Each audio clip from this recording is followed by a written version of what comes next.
राजसाठी आजची सकाळही इतर दिवसांसारखीच होती.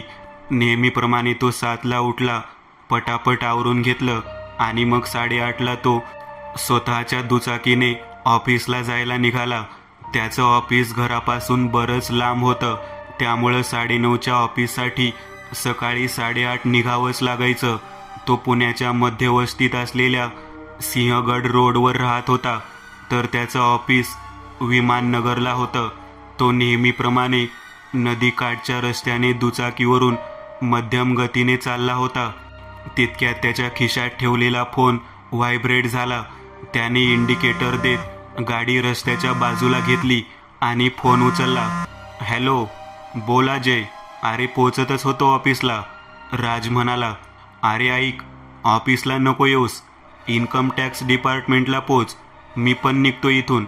आपल्या केसबद्दल इन्कम टॅक्स ऑफिसर आज ऑर्डर काढतोय, सेटलमेंट करायची आहे. अजय म्हणाला. बरं, पण तुला वेळ लागेल. ठीक आहे, मी पोचतो, राज म्हणाला. नदीपात्रातील रस्त्यावरच रस्त्याच्या कडेला चहाच्या टपऱ्या होत्या. तिथे जरा एक चहा आणि सिगारेट मारावी या इराद्याने राज गाडीवर बसला, कारण इन्कम टॅक्स ऑफिसला पोचायला अजयला कमीत कमी अर्धा पाऊण तास लागणार होता. राज रस्त्याने थोडा पुढं आला आणि रस्त्याच्या कडेला असलेल्या चहाच्या टपरी शेजारी बाईक थांबवली. चहा आणि सिगारेट घेऊन तो टपरीच्या थोडा बाजूला आला. सिगारेटचे झुरके मारत चहाचा एक एक घोट घेत तो इकडे तिकडे पाहत होता. तेवढ्यात त्याची नजर थोड्या पुढे असलेल्या पेपरच्या स्टॉलवर गेली. आज घरी पेपर आला नव्हता हे त्याच्या लक्षात होतं. शब्दकोडी सोडवण्याचा राजला नवीन छंद लागला होता. पेपर घ्यावा म्हणजे रात्री कोडी सोडवत बसता येईल या विचाराने राज चहावाल्याला पैसे देऊन रस्ता ओलांडून त्या पेपरच्या स्टॉलवर आला. स्टॉलवर पेपर पसरवून व्यवस्थित मांडलेले होते, पण तिथे कोणी नव्हतं. त्याने त्याचा ठरलेला नेहमीचा पेपर उचलला आणि आवाज दिला. कोणी आहे का इथं? राजने आवाज दिला आणि इकडं तिकडं बघू लागला. बोला साहेब. अचानक त्याच्या मागून अगदी कानाजवळून एक आवाज आला. राज क्षणभर दचकला. या पेपरचे किती झाले? राजने विचारलं. नक्की घेताय? विचार करा. तो माणूस विचित्र प्रश्न विचारत होता. काय? हा काय प्रश्न झाला? पेपर विकायला ठेवलाय ना तुम्ही? किती झाले ते सांगा, राज म्हणाला. द्या 2 रुपये, तो माणूस मंद स्मित हास्य करत म्हणाला. राजने 2 रुपये त्याच्या हातात ठेवले आणि राज रस्ता ओलांडू लागला. त्याने परत एकदा मागे वळून पाहिलं. तो राजकडेच बघत होता आणि तसाच मंदपणे हसत होता. राजने रस्ता ओलांडला आणि तो बाईकजवळ आला. त्याने पेपर बॅगेत ठेवला, बाईक सुरू केली आणि त्याच रस्त्याने पुढं आला आणि त्या पेपर स्टॉल होता त्या जागेवर नजर टाकली आणि क्षणभर तो थोडा चकित झाला, कारण फक्त 2 मिनिटांपूर्वी जिथं एक पेपरचा स्टॉल होता त्या जागेवर आता कोणीच नव्हतं. राजने परत एकदा नीट पाहिलं, पण कोणीच नव्हतं, ना तो स्टॉल दिसला. राज जरा विचारात पडला, पण मग इन्कम टॅक्स ऑफिसवर पोहोचला. तिथंच पूर्ण दिवस गेला. तिथून संध्याकाळी राज घरी आला. स्वयंपाक करणारी मावशी जेवण बनवून गेली होती, त्यामुळे ती चिंता नव्हती. घरी पोहोचून त्याने नाशिकला फोन लावला. आईबाबांशी बोलून झाल्यावर तो जेवून बेडवर आडवा झाला.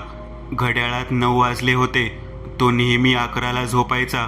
आता 2 तास काय करावं या विचारात असताना त्याला आठवलं की आपण सकाळी पेपर घेतला होता, त्यातलं शब्दकोडे सोडव, मस्त टाइमपास होईल. त्याने बॅगेतून तो पेपर काढला.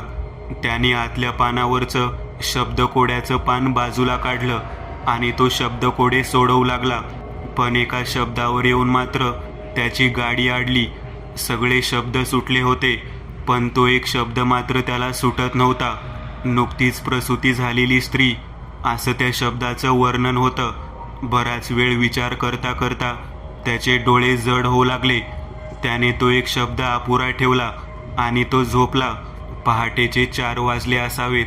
एका लहान बाळाच्या रडण्याचा आवाज राजच्या कानावर पडला आणि त्याची झोप मोड झाली. त्याने हळूहळू डोळे उघडले आणि छोटा लाईट लावला. त्याने आवाजाच्या दिशेला मान वळवली आणि काळजात धस झालं. एक बाई कुशीत एक बाळ घेऊन उभी होती. खोलीच्या भिंतीला टेकून उभी होती. वय असेल 30-31. कपाळावर मोठं कुंकू, हिरवी नऊवारी साडी, मोकळे केस, निस्तेज काळवंडलेला चेहरा. डोळे वटारून ती राजकडे पाहत होती. कुशीतील ते बाळ रडत होतं. राजच्या अंगावर भीतीने काटा छातीत धडधडू लागलं. श्वासाची गती वाढली. ती तशीच डोळे मोठे करून राजकडे एकटक बघत होती. तिच्या कुशीतील ते बाळ आता मोठ्यांदा रडू लागलं होतं. राजला समजतच नव्हतं. किंकाळी घशातच कोंडली गेली होती. काय पाहिजे? कोण आहेस तू? आणि इथं काय करतीयेस? राजने उसना अवसान आणत तिच्यावर आवाज चढवला. ती काहीही उत्तर न देता तशीच उभी राहिली. ती हळूहळू राजच्या बेडकडे चालत येऊ लागली. तिच्या कुशीतील ते बाळ आता जोरात किंचाळू लागलं. जशी बाळाची किंकाळी मोठी होऊ लागली, तिच्या चेहऱ्यावरचे हावभाव बदलले आणि तिच्या चेहऱ्यावर एक वेगळाच आक्रोश जाणवू लागला. ती जोरात किंचाळू लागली. कर्णकर्कश किंकाळीच्या आवाजाने राजच्या हृदयाला जणू घरं पडत होती. तो जीव मुठीत घेऊन रूममधून बाहेर पळाला आणि मग घरातूनच बाहेर पळाला. बिल्डिंगमध्ये चिटपाकरूही दिसत नव्हतं. त्याने पटकन पायऱ्या उतरायला सुरुवात केली, पण 3रा मजला उतरून तो 2ऱ्या मजल्यावर पोहोचलाच होता आणि समोर तीच हातात बाळ घेऊन उभी होती. राज जागीच थांबला आणि परत ओरडत वर पळाला. आता टेरेसवर जाण्याखेरीज पर्याय नव्हता. पायऱ्या चढता चढता त्याने मागे पाहिलं आणि त्याची वाचाच बसली. ती जिन्याच्या मधल्या टप्प्यात उभी होती. राज कसा तरी टेरेसवर आला आणि टाकीच्या खाली असलेल्या एका सापटीत लपला. घामाघूम झाला होता तो. हृदय रेल्वे इंजिनसारखं जोरात धावत होतं. कोण आहे ही आणि माझ्या घरात का शिरली? नक्की घडतंय काय हे? राज विचारात पडला. बाळाच्या रडण्याचा आवाज अगदी कानाच्या मागून आला आणि राजचं हृदयच हादरलं. त्याने हळूच शेजारी मान वळवली आणि डोक्याला झिंझिण्या आल्या, कारण ती राजच्या अगदी मागेच बसलेली होती. तेच मोठे डोळे आणि थंड चेहरा. राज चाच पडत तिथून उठला आणि टेरेसवर सैरावैरा पळू लागला. टेरेसच्या दारातून तो पुन्हा खाली जायला निघाला, पण जिन्याच्या मधल्या टप्प्यात येऊन त्याने खाली पाहिलं. पुढचं दृश्य हे काळजाचा थरकाप उडवणारं होतं, कारण ती जिन्यात बाळाला घेऊन त्याच्या पुढं उभी होती. पण ती एकटी नव्हती.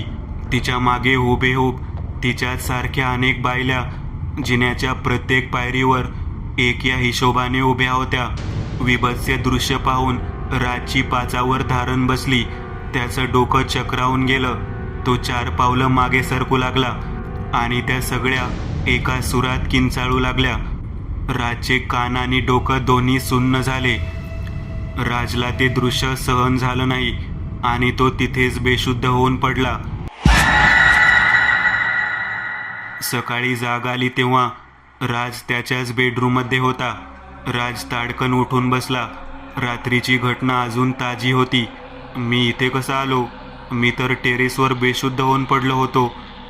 मग नक्की ते जे घडलं ते खरं होतं का स्वप्न? या विचारात राज होता.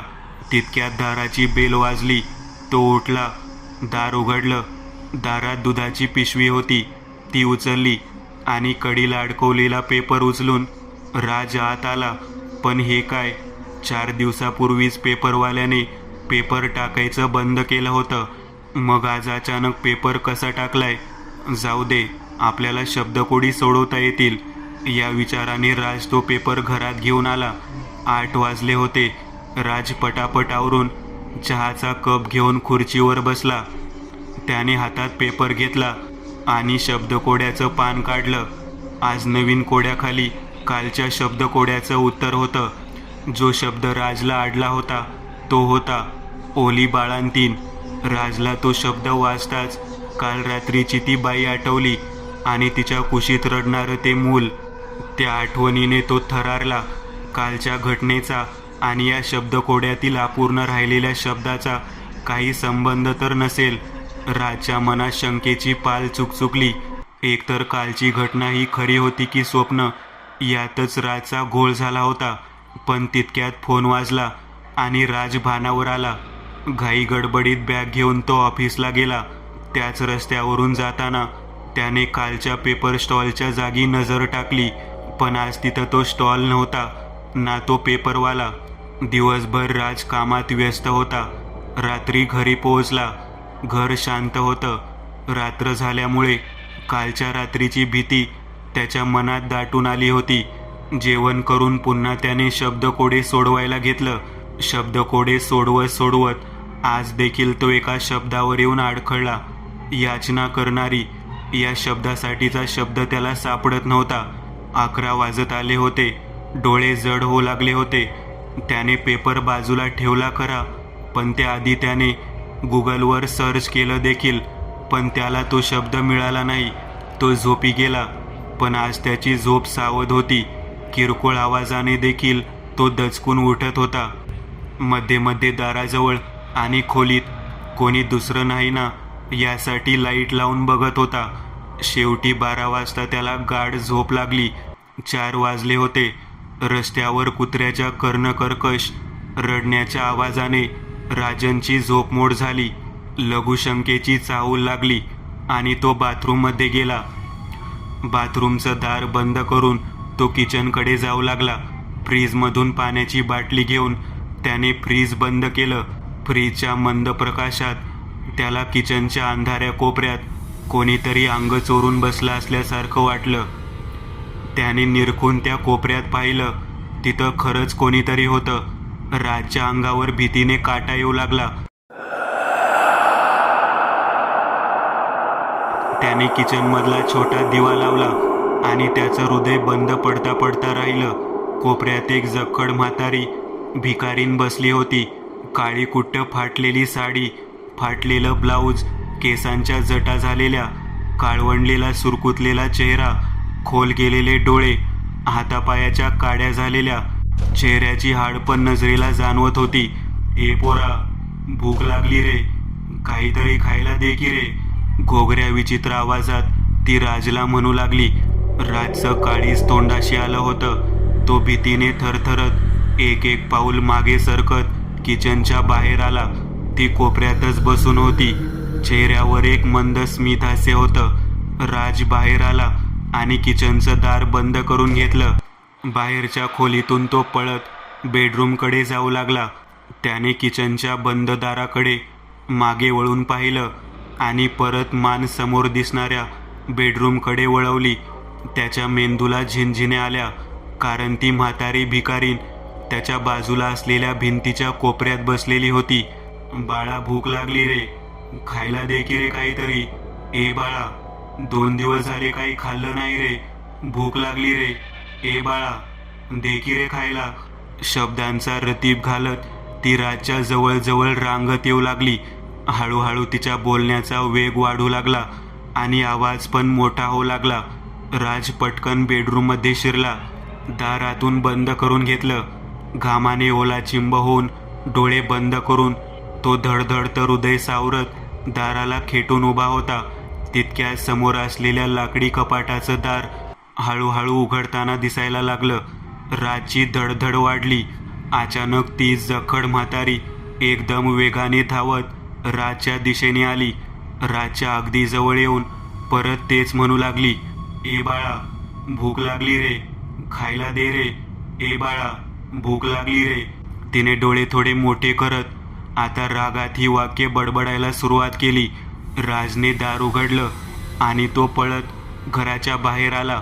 टेरेसवर जायचा विचार न करता सरळ बिल्डिंगच्या खाली आला. खालून त्याने वर पाहिलं आणि त्याची दातखिळी बसली, कारण ती 80-90 वर्षाची दिसणारी म्हातारी 3ऱ्या मजल्याच्या पाईपला धरून सरपटत खाली उतरत होती. राजचे पाय लटलट कापत होते. तो जीवाच्या आकांताने पळत सुटला. सामसूम रस्त्याने तो पळत होता. रस्त्यावर चिटपाखरूही नव्हतं. सगळीकडे अंधार होता. राज पळत पळत एका दुकानाच्या समोर आला. दुकान बंद होतं, पण दुकानाच्या बाजूला त्याला खुर्चीवर कोणीतरी शेकोटीजवळ बसलेलं दिसत होतं. मदतीला माणूस दिसल्याचं बघून राजला आधार आला. तो त्या व्यक्तीजवळ गेला. डोक्यावर शाल गुंडाळून बसलेली ती व्यक्ती शेकोटीवर हात शेकत होती. भाऊ, प्लीज वाचवा, एक म्हातारी माझ्या मागं लागलीये, राज मागून आवाज देत म्हणाला. ए बाळा, किती उशीर केलास, देना खायला काहीतरी. पाठमोऱ्या बसलेल्या व्यक्तीने मागे मान वळवत बघितलं. राजची बोबडीच वळली आणि तो थक्क झाला, कारण ती व्यक्ती म्हणजे ती म्हातारी भिकारीनच होती. तो 4 पावलं मागे सरकत परत रस्त्यावरून सैरावैरा पळत सुटला. पळत पळत मनात भीती आणि डोक्यात त्या शब्दकोड्याचेच विचार होते. पळून पळून पायाला गोळे येऊ लागले होते. फुटपाथला लागून असलेल्या एका झाडाला टेकत राज जरा दम घेऊ लागला. झाडावर काहीतरी हालचाल झाल्यासारखी वाटली आणि त्याने वर पाहिलं आणि त्याचं डोकंच सुन्न झालं. ती म्हातारी झाडावर बसली होती. बऱ्या बोलाने सांगतीये, मला खायला दे, असं म्हणत ती अचानक किंचाळू लागली. राज पळायच्या बेतात होता, पण विद्युत वेगाने ती म्हातारी झाडावरून खाली उतरली आणि पळणाऱ्या राजचा हात पकडायचा प्रयत्न करू लागली. राजने कसं तरी स्वतःला सोडवलं आणि तो जीव वाचवत पळू लागला. थोडं पुढं आल्यावर त्याच्या हातातून एक जोरदार वेदनेची सनक त्याच्या मेंदूवर आदळली आणि त्याने हाताकडे बघितलं आणि तो वेदनेने किंचाळला. त्याच्या डाव्या हाताचं एक बोट तुटून पंजाला लोंबत होतं. ती सनक आणि ते रक्त बघून राजला चक्कर आली आणि तो बेशुद्ध झाला. घड्याळाचा गजर वाजला आणि राज दचकून उठला. त्याने आजूबाजूला बघितलं, पण सर्व सामान्य होतं. पण राज घामाने ओलाचिंब झाला होता. तो उठला. झोप अपूर्ण झाल्यासारखी वाटत होती. तो उठून पहिला घरात पूर्णपणे फिरला. घरात दुसरं कोणीच नव्हतं. थोडा कम्फर्टेबल होऊन तो बेसिनजवळ आला. चेहऱ्यावर पाणी मारून त्याने आरशात पाहिलं आणि पायाखालची जमीन सरकावी तसा तो मागे सरकला आणि एक किंकाळी आणि एक शिवी त्याच्या तोंडून बाहेर पडली, कारण त्याच्या डाव्या हाताचं मधलं बोट गायब होतं. पण जखम किंवा रक्ताचा लवलेशही नव्हता. त्याच्या अंगावर काटा आला होता, म्हणजे जे घडलं ते स्वप्न नव्हतं. ती म्हातारी त्याचं बोट खरंच ओरबाडून गेली होती. राजला रडू फुटलं होतं. कसाबसा स्वतःला सावरत तो उठला. तेवढ्यात दार वाजलं. दूधवाला असावा म्हणून राज दार उघडून बाहेर आला. दुधाची पिशवी उचलून तो वळाला. त्याला कडीला अडकवलेला पेपर दिसला. त्याने तो तसाच राहू दिला आणि तो आत आला. दूध तापवत तापवत स्वतःच्या नाहीशा झालेल्या बोटाकडे बघत तो रडकुंडीला आला होता. चहा करून तो कप घेऊन बाहेर आला आणि त्याला धक्का बसला, कारण कडीला तसाच राहू दिलेला पेपर बेडवर होता आणि शब्दकोड्याचं पान उघडलेलं होतं. चहा घेत त्याच्या डोक्यात विचार सुरू होते. नक्कीच या पेपरमधल्या शब्दकोड्यामुळं सगळं होतंय हे आता पक्क झालं होतं. झालं ते खूप झालं. आता ही शब्दकोडी मी नाही सोडवणार, त्याने मनाशी ठरवलं. तो पेपर घेऊन तो गॅसजवळ आला आणि रागात त्याने तो जाळून टाकला. आवरून कामाला निघाला. रस्त्यात पुन्हा त्या स्टॉलच्या जागेवर बघत तो गेला, पण तिथं कोणीच नव्हतं. ना तो स्टॉल होता. एक रबरी हँडग्लोव्ज विकत घेऊन त्याने ते तुटलेलं बोट लपवलं. पण दिवसभर लोकांच्या प्रश्नांना उत्तर देऊन वैताग आला त्याला. रात्री घरी यायची इच्छा नव्हती, पण नाईलाज होता. तो परत घरी आला. दार उघडून आत शिरला आणि लाईट लावली. बेडवर तोच पेपर होता आणि तेच शब्दकोड्याचं पान. त्याचं डोकं सुन्न झालं होतं. कोणीतरी खूप भयानक खेळ खेळत आहे आपल्याबरोबर. त्याने तडक तो पेपर उचलून कचऱ्याच्या डब्यात टाकला. जेवण करून तो झोपला. हृदयात धडधड सुरूच होती, पण आज शब्दकोडच सोडवलं नाही. त्यामुळं आजची रात्र शांततेत जाईल याचा भरोसा राजला होता. हळूहळू डोळे जड होऊ लागले. अर्धा तासच झाला असेल. राजने झोपेत कूस बदलली. एक कुबड दर्प त्याला जाणवला.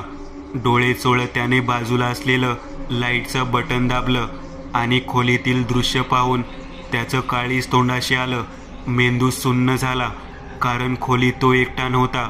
कालच्या त्या म्हाताऱ्या भिकारिणीसारख्या दिसणाऱ्या अनेक भिकारणी त्या खोलीत उभ्या होत्या.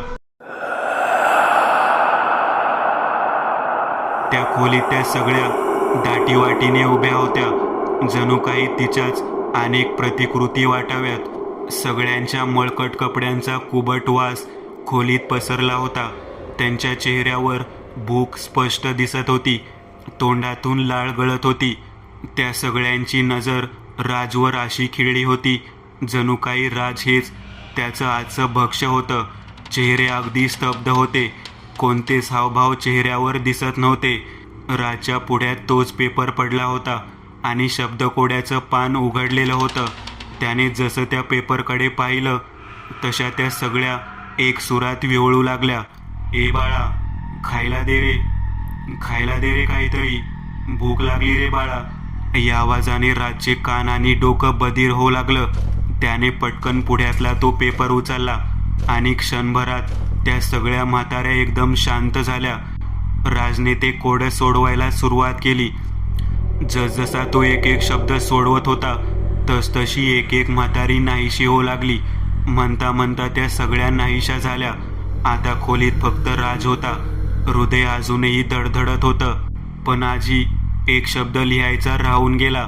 खूप प्रयत्न केला, पण तो शब्द काही सापडला नाही. हाडळ, चेटकीन या आशयाचा दुसरा शब्द राजला जमलाच नाही. खूप प्रयत्न केला त्याने, पण काहीच झालं नाही. त्याने इंटरनेटवर शोधलं पण नाही.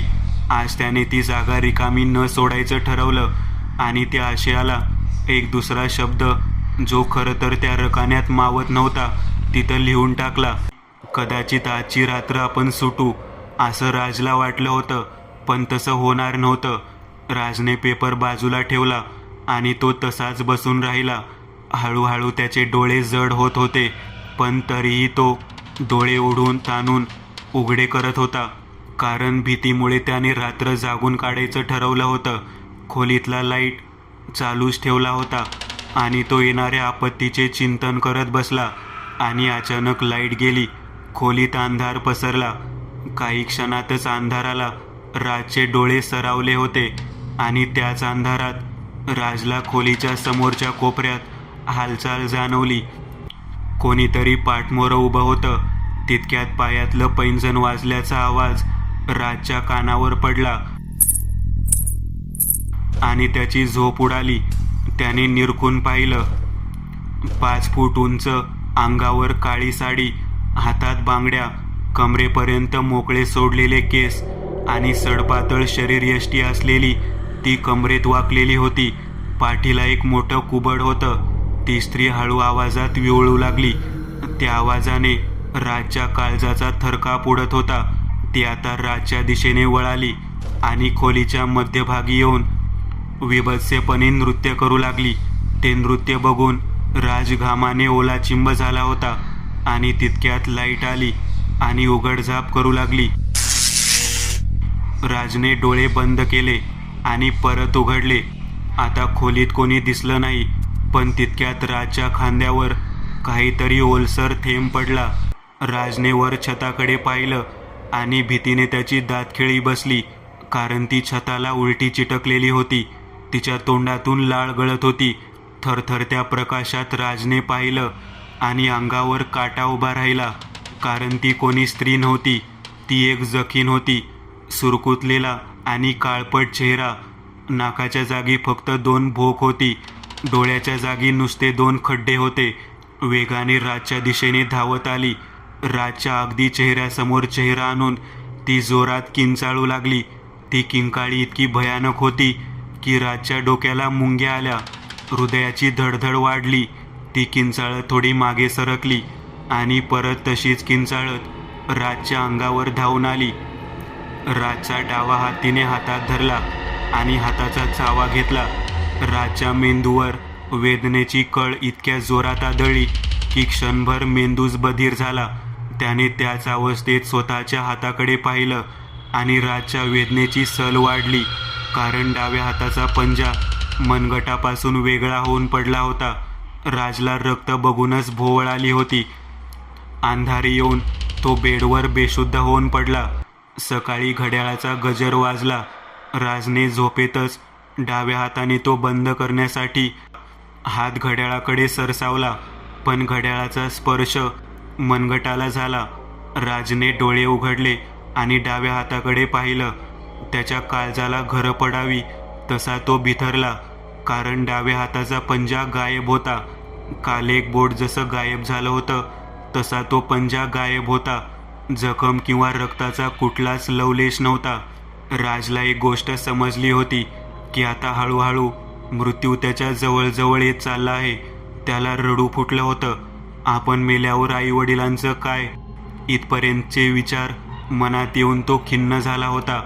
ही कुठली पीडा मागं लागली आहे आणि कसं बाहेर पडायचं यातून. नास्तिक असलेला राज आता देवाचा धावा करू लागला. तो बेडवरून उठला, कशीबशी आंघोळ केली आणि आईने गावावरून येताना दिलेली हनुमान चालीसा आणि दत्त महाराजांची स्तोत्र असलेली पुस्तक बॅगेतून बाहेर काढली. त्याने मनोभावे ती दोन्ही पुस्तक वाचली. त्याला थोडं बरं वाटू लागलं होतं. त्याने दार उघडलं. दुधाची पिशवी आणि कडीला अडकवलेला पेपर पण त्याने घेतला. ऑफिसला फोन करून त्याने सांगितलं होतं की आज तो आजारी आहे.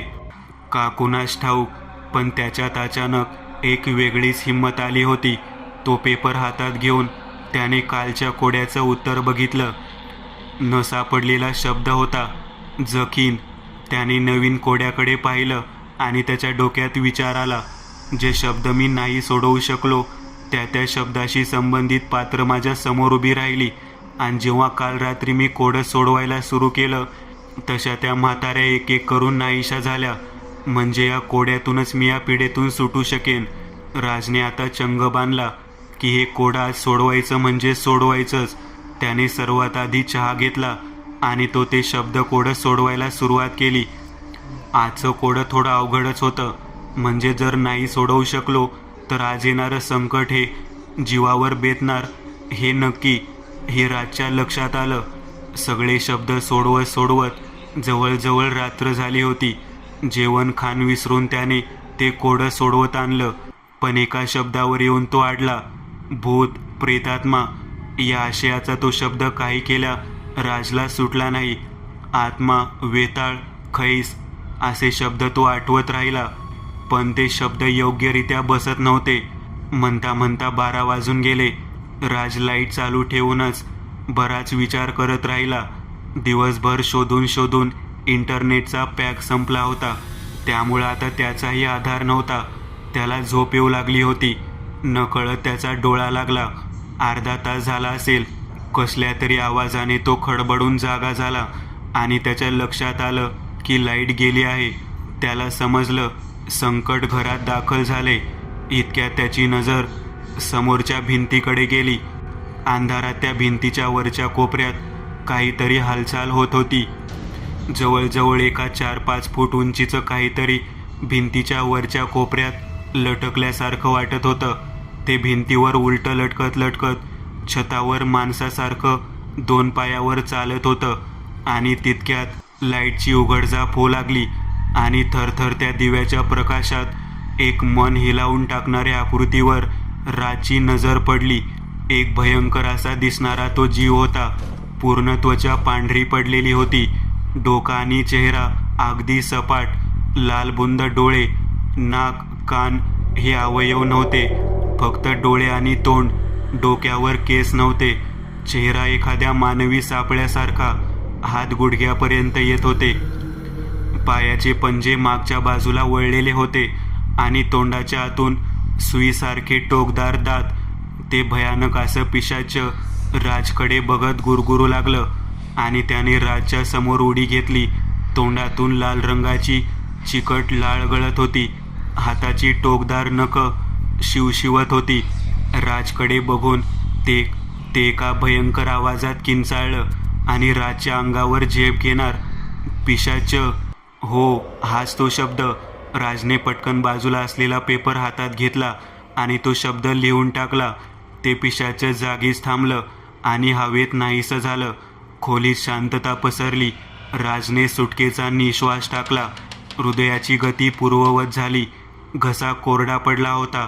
तो उठून आत गेला आणि पाण्याची बाटली काढून त्यातून त्याने पाणी पिलं आणि बाहेर आला. बेडरूममध्ये शिरला आणि त्याच्या पायाखालची जमीनच सरकली. समोर ती बाळंतीण, ती भिकारीण, ती जखीन, ते पिशाच आवासून जणू त्याची वाटच बघत होते. राजला बघताच ते सगळे त्याच्या अंगावर तुटून पडले. राजच्या तोंडून एक जोरदार आर्त किंकाळी फुटली. त्याने डोळे उघडले. तो नदीकाठच्या रस्त्यावरच्या त्या पेपर स्टॉल समोर उभा होता. त्याच्या हातात तोच पेपर होता. साहेब, खरंच घेताय का पेपर? स्टॉलवरचा तो माणूस राजला विचारत होता. राजने झटकन तो पेपर जिथून उचलला तिथं ठेवून दिला. नाही, नको. राज घाम पुसत म्हणाला. साहेब, योग्य निवड केलीत. एक विकृत स्मितहास्य त्या माणसाच्या चेहऱ्यावर उमटलं. खिशातला फोन वाजला. राजने फोन उचलला आणि रस्ता ओलांडत तो बाईक जवळ आला. अरे, येतोयस ना इन्कम टॅक्स ऑफिसला? अजय बोलत होता. आलोच. राजने फोन ठेवला आणि मागे वळून त्या स्टॉलकडे बघितलं. तिथं आता ना तो स्टॉल होता ना तो माणूस. राज थरथरत बाईक जवळ आला. त्याने डाव्या हाताकडे बघितलं. त्याच्या हाताचा पंजा आणि बोट सगळं सही सलामत होतं. नक्की जे घडलं ते खरं होतं का स्वप्न, हे त्याचं त्यालाही समजत नव्हतं. तो एक फेरा होता ज्यात राज अडकला होता. त्यातून ते शब्द कोडे पूर्ण सोडवून तो बाहेर पडला आणि काळ परत त्याला तिथं सोडून गेला जिथून या फेऱ्यात तो फसला होता. मित्रांनो, आज पुरतं एवढंच. तुम्हाला जर काही गोष्ट आवडली असेल तर नक्की लाईक करा. तुमच्यापैकी बरेचसे जण व्हिडिओ लाईक न करताच पळून जातात.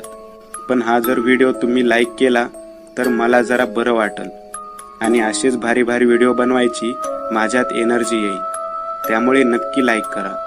आणि अजूनही कोणी या चॅनलला सबस्क्राईब केलेलं नसाल तर लगेच सबस्क्राईब करून टाका. आणि बाजूची घंटी ती मात्र दाबायला विसरू नका.